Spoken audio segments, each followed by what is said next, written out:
Okay. Hello, everybody. Hello, it's lovely to see you all. My name is Crispin Woodhead. I'm the Chief Executive of the Orchestra of the Age of Enlightenment, and I'm really delighted to be able to assist my enlightened and learned colleagues in their discussion of tonight's programme. Now, I have here Margaret Faultless, who is our leader, one of our leaders at the OAE, and a renowned expert on all things hip and knows a lot about Haydn, and we're going to tap into that knowledge a little bit. And no less knowledgeable here is Stephen Devine, who's going to be playing the forte piano later. What I'd really like to get out of this discussion is a little bit of insight into some of the hidden realities behind these works. And I say hidden because they lurk behind titles, and as all things do, but the titles are not necessarily the best labels. So we've given this triptych, if you like, Matin, Midi, Soir. By the way, your program notes may be a little awry. So we were joking about it. They are often referred to, they may sometimes be referred to as 64 quartets. Quartets, but only mistakenly and after a few drinks. So, but there are many resonances that they may have in common with those. Anyway, getting back to the title of symphony, I wanted to ask Maggie, how well do these works sit under that heading, and where does that take us? Well, it was fine in 1761 to call them symphonies because nobody expected there to be 90 people on stage at the festival hall, all men dressed in tailcoats with a chap at the front with a white stick. But if that is our sort of generic idea of a symphony, then I'd say let's lose that and go back to the idea of a handful of hand-picked musicians in 1761 being under Haydn's directorship, his new directorship as Kapellmeister at the court of Esterházy, and a small group of players. The music was written for these individual people for whom a lot of whom Haydn had appointed. He sacked quite a few people on his arrival. He knew how all of them played. So the form is sort of symphonic. There are 4 movements in most pieces. That was the beginning of the conceit of the symphony, if you like. But they were treated very much in the style of the Baroque concerto grosso, with 2 violins and a cello, having solos interspersed with tuttis. There are also, however, solos for every single other player in the orchestra, because Haydn wanted to show the prince that he knew how people played, and also that the players themselves could show off their virtuosity. They are in the style, some of them, of Chiesa church sonatas in some of the forms. There are instances of opera buffa in actual quotes from Gluck comic operas that were very popular in Vienna at the time, of a girl who, in order to irritate her husband, went out for a cigarette in the middle of a party, literally. So that's one of the themes quoted in the 3rd symphony we're playing today. The violinist, Matt Truscott, who is Tomasini, the new leader, appointed just at the time, gets to play a recitative absolutely as if he were a singer. And you put text to it. And I think actually there's a lot of real Enlightenment philosophy in there, the idea that abstract instrumental music, when played as well as it could possibly be, actually could emulate the voice and our human emotions, even to a greater extent than when there was a text there. This was a real Enlightenment idea. So as it were, music going beyond text, music as the string playing of our thoughts, in fact, is what Haydn said. I've spoken enough, haven't I, already about that? So it's all sorts of forms wrapped up in what is now a new symphony for individual players on stage whom Haydn was acknowledging, and they were acknowledging that they were happy to work with him. So it's everything from solos, duets, anything you call it, but let's call it a symphony because that's what Haydn called them. Well, it's very interesting when you express it that way and you say, let's call it a symphony. It triggers, for me, that risk when we look back over many generations to a previous era, that you see things in catalogue. You see them in great bands of attainment where you think this is where sonata form was established. One of the games I used to play when, very briefly, I taught music in a school was to say, well, this is what sonata form is. Go and find an example and give them a couple of volumes of Mozart and Beethoven sonatas. And when they come back, say, well, that's not quite right, is it? And that goes a bit funny. You won't find it in Haydn in this. No. He's always joking. He's always taking the mickey. There's one instance where Matt and I start a movement, the sort of two solo violins, not even with a bass, perfectly reasonable. Bum, bum, bum, bum, bum, bum. We get to what we would now, in sort of GCSA music, like to think of the recapitulation, the sort of return, if you like. And what happens? He adds the horns, as if somehow Tomasini and Haydn, who was playing principal second violin, weren't good enough, strong enough to play this theme. And actually, at the very end of that movement, what happens is 4 bars before the end, the whole orchestra play the whole thing, as if to say, well, none of you soloists can do it. This motive, this gesture will only work if we all play it together. And what's that opening gesture doing at the very end of a piece? It's almost Eliot-like, you know, in my... Well, there we have it. We have the title symphony, which resonates with classicism and stability and a conformity to the decorum of artistic expression. And we find actually it's part looking back, part highly modern, individual, local, a part of an artistic fluctuation, an expression of individuality just as much as things came later. So it brings me over to you. And this expression of individuality, which, I mean, how many of you listen regularly, show your hands, to Haydn when he's writing for the voice but not for church? But you all know the creation, right? So I'm going to ask Stephen to tell us about these works. They're amazing. So they're 30 years after these symphonies you're going to hear. And they were written almost as a personal sort of tribute, as a personal gesture of friendship for Haydn's friend Anne Hunter, who'd recently been widowed. And the texts are so bang up to date, it's amazing. They represent everything that was sort of huge at the end of the 18th century. So you've got this sort of rather wistful melancholy all over the place. You've got a good smattering of sort of, we've moved on from the Baroque nymphs and shepherds now. So in the 1760s, when the symphonies were written, what you really wanted to write was how wonderful it was to live in the countryside and how beautiful it is if you sort of live off the land and give all your possessions away. So you live like a shepherdess. You know, this is the perfect attainment in life. Whereas here, we're up to sort of bang up to date texts which have how wonderful it is to express love and longing for one particular person that's probably unattainable, but on the other hand, you've got a fair idea of where it is, and they're all a bit like that. And they all sort of have this wistful melancholy, is the best description I can think of. What I'm quite intrigued by is that Haydn, they're not the most profound of texts, and Haydn never sort of...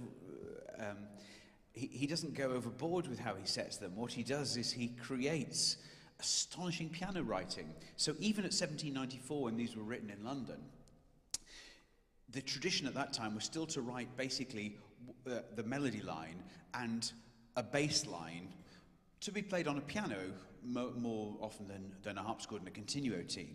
But the pianist would have improvised an accompaniment based on a figured bass or a thorough bass sort of understanding. And even in Haydn's symphonies, even in Haydn's songs from 10 years before, he writes in that way. Here we've got fully written out parts with both hands of the piano written down, very, very complex, and emotions expressed really clearly. So there are introductions to these songs which you don't always get in music of this time, these sort of secular songs. So introductions that set the mood or they create an atmosphere. This is all brand new, and it shows really that Haydn's hugely thinking about how he's writing for the keyboard, but the piano in particular. That connects with what you were saying about instruments having their own lyric identity, because that's what's happening here. There's an anticipation of the voice in the keys. Yeah, I think absolutely. I mean, the technology was really important for Haydn. He used the technology of the instruments, I think, actually as a structural device. So rather than looking at the score to see what sonata form might be, I think actually we might be much better off listening to it and experiencing structure literally as instrumental texture. I think you can, I've kind of played with graphs, and it's really interesting to see that happening. He plays with instruments imitating each other, and I think that's a social game. It's a game about the technology. It's also actually an interesting game because when you were under contract to Prince Esterhazy, the first thing you had to do was to sell your instrument to him. Then became the property of the court, and it was Haydn's responsibility to make sure that all the instruments were in playing order from then on. So you couldn't turn up to rehearsal just say, "Oh, I'm sorry, it doesn't work today, I haven't got a decent reed." It was Haydn's job to make sure that there was never any faux pas in that direction. And you hear instruments sort of playing off. One other, can I tell the contract thing and the That would be great. Yes, right, there's okay. a corker coming up now. Haydn had a 14 clause contract. Very little to do with, some of it to do with music, not all of it to do with music, mostly about having to behave himself. Actually, they all started with having to behave yourself as servants of the court. But one clause did say that Haydn had to practice on every instrument that he was expected to play, which was quite a few. There wasn't sort of instrumental specialization.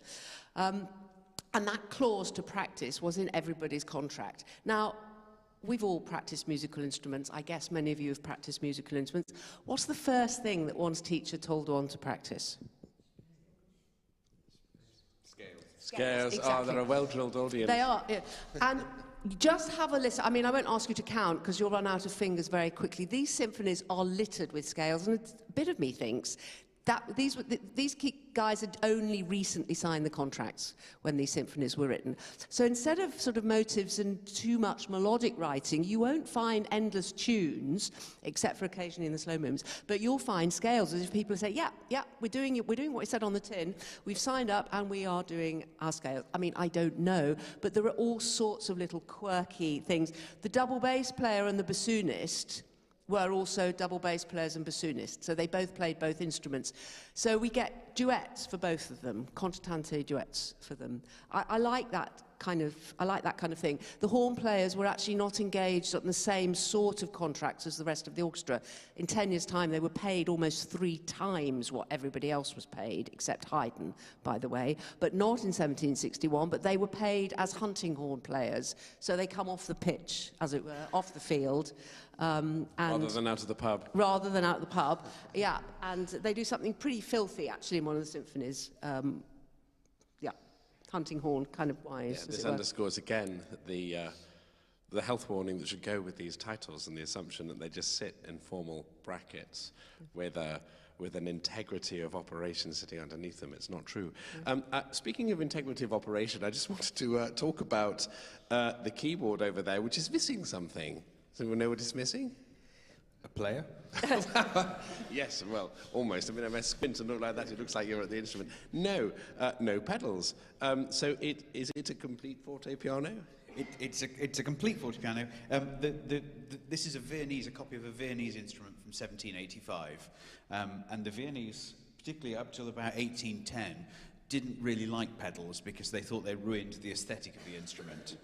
And well, there's another reason, which I'll tell you in a sec. So they have knee levers, and this instrument has 3 knee levers. Now, the sustain is the middle of the 3 knee levers, so that means that those of you that play the piano, instead of pressing down with your right foot, you press up with your left knee. And it's also, of course, with a knee lever, it's a bit tricky if you're not the perfect height for sitting under the instrument. Now, this one is just about right for me, which is great, but a lot of forte pianists, colleagues of mine, are really bemoaning the fact that now when you want a phone number, you look up on the internet what your phone number is, because in the old days, the inner London telephone directory was the perfect height to put below your leg, just in order to sort of press the knee levers. But there is a tiny bit of a problem, because we're talking about instrument technology, and I have to come and be totally honest about this, that even though we're playing historically appropriate instruments, I'm afraid this isn't. Because Haydn came over to London and came across the instruments of John Broadwood, which are a different flavour of piano altogether. Piano technology was very new at this time. And they were based much more on the harpsichords, on an English harpsichord, which had a thicker sort of oak or walnut case. And it wasn't built for this delicacy and perfection of tone. It was built for resonance. So what you had on an English instrument was basically a big noise, and you'll hear that at the beginning of one of the canzonettas, Fidelity, where he's just creating this whirlwind of sound on the instrument. And it's basically as a response to this new type of piano, which he hadn't seen. He'd been brought up on this type of instrument. But unfortunately, these instruments, they're not really copied, these English pianofortes of the time. There are quite a few in existence, but they're originals, and they're extremely heavy. They're about twice the weight of that. It's like shifting a modern grand around. So, unfortunately, you're not going to get to hear one tonight, but it is fascinating how the music changes when Haydn comes to London. The last 3 piano sonatas of Haydn suddenly go from this wonderful, delicate, quicksilver 2-part texture to playing huge chords. I mean, the late E-flat sonata, if any of you know that, there's nothing like it from around the time, and that's Haydn's immediate internal response to this new, very noisy piano that he And in the same way, he had far more people under Salomon's direction to play the symphonies, so the symphonies are written with a much larger string section in mind. The music stands, there aren't chairs out for the strings, so you can't quite count the seats. But at this time, there were only absolutely a maximum of 6 people who played both the violin and viola parts in the orchestra. So quite typically, actually, what I think is the case is that there would be 2 first violins, 2 second violins, definitely only 1 viola, 1 cello, 1 bass, which is what we have today, which is also partly how you have this chamber music texture. Everybody, as it were, is an individual. We have 1 more first violin, just because we can, and we've got that sort of luxury. And actually, I admit, in the 21st century, we prefer playing 3 people sharing that top line for reasons of sort of technical security, let's say. But they really didn't. I mean, there are 12 parts in the Farewell Symphony, 2 first violin parts, 2 second violin parts, and then 1 of everything else. You're not going to tell me that, and they're individual solo parts, so violino, not violini, and everybody has a stage, an instruction to leave the stage. You're not going to be left with a few people because they didn't have a part to say leave the stage. So I think that it really is the case. It's chamber music. Yeah. So chamber music number 6. Exactly. So in a way, the misprint of the programme is sort of a happy accident. It's very nearly there. Now, I'm conscious of time and realising that the bar is open and that these good people have to go and think about the concert. But just before we do go, do any of you have any questions whilst we're here? Yes. Do you have to play very loud on that then, in order to simulate this resonance? No, I mean, yes, if I was going to do that, but I have to say that the great thing about musicians before about 1940, musicians played the instrument they had at the time. They adapted things if they needed to. They changed things. You know, when Rachmaninoff is traveling the world, he's going and sitting down at a piano and changing his program if he doesn't think it does the piano. He's sat there, is playing the right thing.